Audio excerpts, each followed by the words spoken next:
evolution. I only have 10 minutes, so I'll go through the basic concepts that we are working on.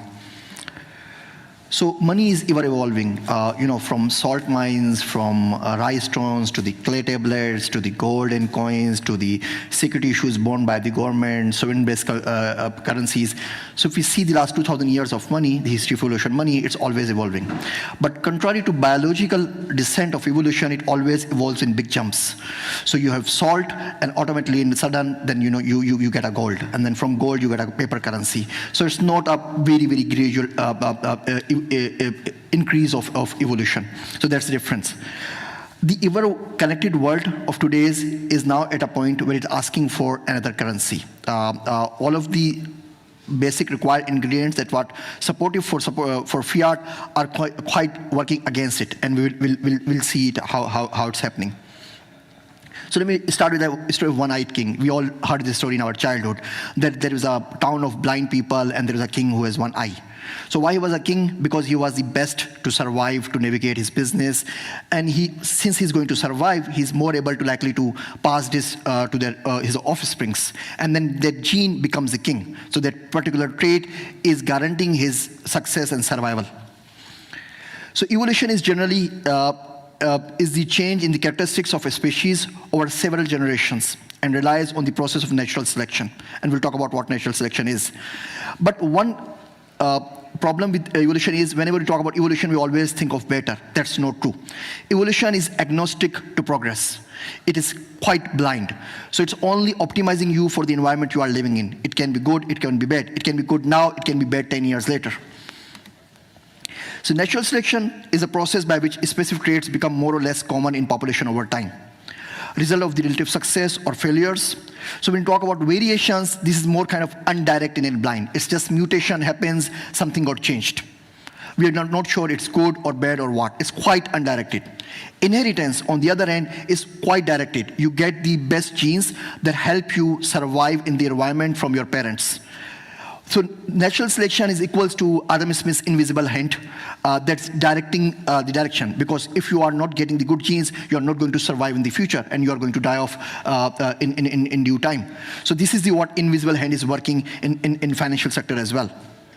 When we talk about survival of the fittest and blockchain, one of the problems I have is people say, okay, that's the first in trend. They comes first, so there's guarantees for their survival. And that idea sounds pretty cool. So, but this idea sounds pretty cool, and the first in trends cannot be the guarantee for survival. Right now, whenever we talk about cryptocurrencies, the only thing that we consider is the market capitalization. Bitcoin versus Ethereum versus Monero, Dash, and everything else.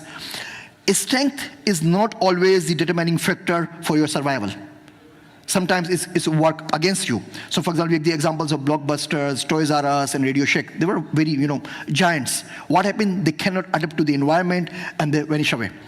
Bitcoin, by the way, has been forecasted to fail 236 times, and it still didn't. So chain has the internal clock of this 10 minutes. I call it their own system of creation, while the GitHub community is equals to our immune system. So whatever happening in viruses and disease is supporting us, is killing those viruses, and making sure that whole species, cryptocurrency as a species, would survive. Some species, when they divide into groups, they have a better chance of survival. So for example, Darwin's finches, they have different kind of peaks. So like 10 different finches have 10 different kind of peaks, and that's make them good to survival. Some other species might go isolated, spread thin, and die.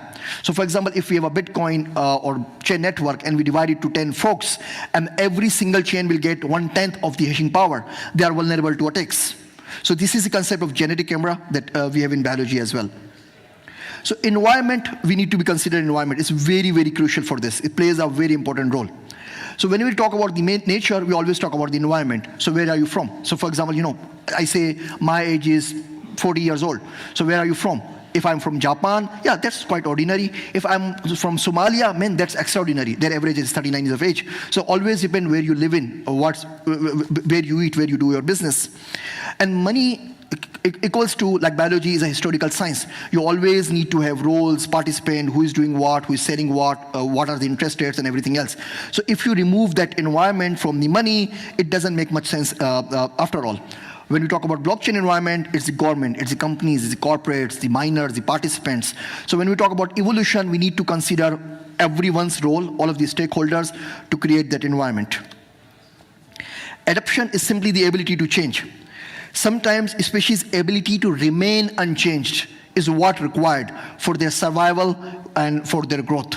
So whenever we talk about evolution, we always talk about change. Sometimes we need to resist SegWit2 or something like that, that we cannot change. This is the right environment. This is the right ingredients and traits we need to survive. And this is very, very important when you talk about evolution and evolving of cryptocurrencies. Now, in the nature, something very strange happens. We call them ecosystem engineers. So we have large bisons. They go roam around the earth, they do a lot of damage, but that damage is very, very good for small animals, for weeds, for plants. Beavers make the bridge, and that bridge makes possible for other small species to survive. We have the woodpeckers. They make the holes in the trees, and that holes being used by other animals. So in the nature, we have this interconnected species. They are supporting each other when it comes to food chain, when it comes to shelter, when it comes to survival. So increasing the survival of other species because of one species. We are working on those ones when we can talk to the interoperability, when Bitcoin's network can talk to Ethereum, Ethereum can talk to some other blockchains. Atomic swap is one work in this direction. So what are the traits and features, if we talk about the Bitcoin or blockchain DNA, that we like to see in the whole systems? Clearly verifiable, simple, money traits, fungible, portable, divisible, scarce, censorship resistant, one might say, and programmable. Why we need programmability in money? Money so far, historically, is a very, very dumb construct. I give this 500 francs to somebody. Money doesn't know where I'm spending it. I can use it for pornography, for child abuse, for sex trafficking, anything else. Money doesn't know, and it doesn't complain. When you make the money programmable, you can have some kind of set of belief set or some set rules that money would not spend to this particular thing. So if I'm going to spend this money for drug abuse or from sex trafficking, money would complain, call 911, or call the FBI that this guy is spending me somewhere wrong. So we have a concept of easement in the real estate, where we say, okay, this plot is only for orphanage, or for schools, or for mosque. Now, you cannot use this plot for commercial purposes, right? It's for public garden or for municipality. We can have the same thing in the money. So I'm giving the tax to my government with the condition that government cannot use my tax money to wage a war to another country. As soon as government decide to do it, money would not go. Money would not transfer. Money would complain by itself. So this is the programmability of money that we are talking about. Decentralized. All of the genes are decentralized as well. So people are replicating and reproducing in Australia, totally different from the people who are replicating in Pakistan or in USA. So they have different kind of traits and DNA systems. So DNA and biological evolution is decentralized as well. Then we need evolving, something need to be changed, need to be adapted. Unforgeable costliness. That's the cost to mine a coin equals to buying a new one. You have to get all of the hashing powers to corrupt something. We would buy the new coins. Scalable, clearly we need it. Security, privacy, interoperability, and user-friendliness. So these are the few features that we like to see in the next currency or in the existing ones. So this is a chart. This is not by me. This is by somebody else. He compared the gold, fiat, and cryptocurrencies, and clearly the government base went out of favor for all of the DLTs and cryptocurrencies. We need decentralization, and we need a smart to be able to program that currency. We need to talk about extinction as well, and it's very, very important. So when the KT event happened, all of the traits that were good for dinosaurs becomes very, very negative for them. So they were huge, so they need more food and more oxygen and more everything. Because of their strength, they are ruling the world, and nobody can do nothing. When the asteroid hit, and then we all of a sudden got blocked by the ashes, there was less oxygen and less food. And guess what? All of the ingredients that were supportive of dinosaurs, they were ready, they were flourishing them, start working against them, and they got extinct. This is what's happening in fiat as well. And this KT event has already started with the Lehman Brothers bankruptcy and the financial crisis of 2008. So all of the things that were supporting the fiat are kind of working against it. Two primary reasons for extinction: increased competition and change in environment. And we clearly see there is increase in competition, blockchain, domain, and fintech, and the change in environment as well. Average life of fiat currency is 27 years. Mainly we go extinct because of war, because of independence, new country, monetary reforms, and hyperinflation. We have the cases of Venezuela, we have the cases of Zimbabwe, Greece recently, India demonetization note as well. So where we are going with all of those things? So these are what I'm thinking. So number one, we are going towards crypto cartels. So think of a computer program that would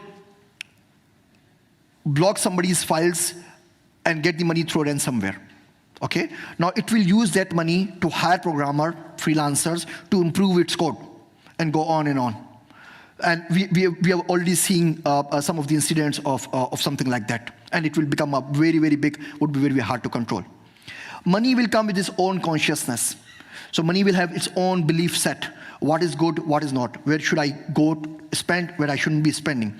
But the problem now is that researchers are working on what kind of belief set we should give it to the currency. Christianity, Judaism, Islam. What about the general social beliefs?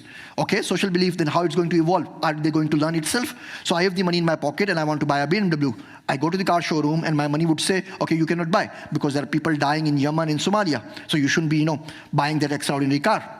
You should go for any other, buy a Ford or something. So I have the money I cannot use because my money would not allow me to use it. So that's very, very tricky, that if we want to give conscious to the money, make it programmable, have its own belief set, what kind of belief set we are talking about? Is it going to be evolved? If evolved, who is going to control it? Who is going to vet it?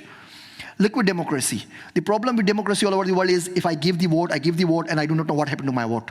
Number one, I do not know, is it get counted or not? If it get counted, whose is it got counted, or corruption and all of those things. And even if it get counted to the guy that I give, I cannot do nothing for 4 years. What about if I give the vote to a particular candidate and then whatever he want to do next, I can withdraw my vote anytime in those 4 years. After 2 months, I do not like his policies. I said, okay, you cannot do this particular thing. If you're going, I'm going to withdraw the vote. If enough people withdraw the vote, whole government will collapse and then we have new election or something. This is what the concept we call liquid democracy. With everything else open, if you learn from the biology, 90% of the cryptocurrencies and everything is going to go extinct and 10% will going to survive. But those 10%, like, dot-com bubble bust. So everything goes, lose their 85% of value, but then we got Google and Amazon and Facebook. Those, the ones that are going to survive, will be huge and will change everything for forever, I guess. So that's it. Thank you very much. If you have any questions, please.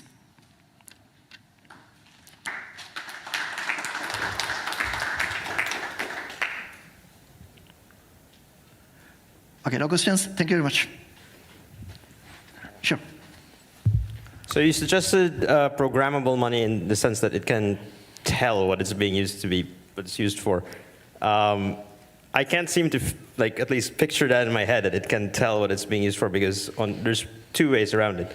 One, the private key could also just be handed over, and that's one way of transferring that without any record on a blockchain. And the other is that the address that it's sent to would need to be designated in some way to be affiliated with that type of activity. And so what would determine that to be an acceptable attribution? I guess on some kind of account property attribution, but then that can also be an issue of who gets to say that? Yeah, this is what we're working on. That, for example, we have the AML and KYC laws. So when we transfer the money, we tell them this is going for family, for personal remittance, and what not. So we can check, we can tick mark, or we can check particular thing. But again, who is going to verify it? If I'm saying I'm sending this money for orphanage, while in reality this money is for a drug cartel, who would know? But then we have the blacklist and the whitelist and all those sort of things that government currently using in the regular fintech system. Yeah.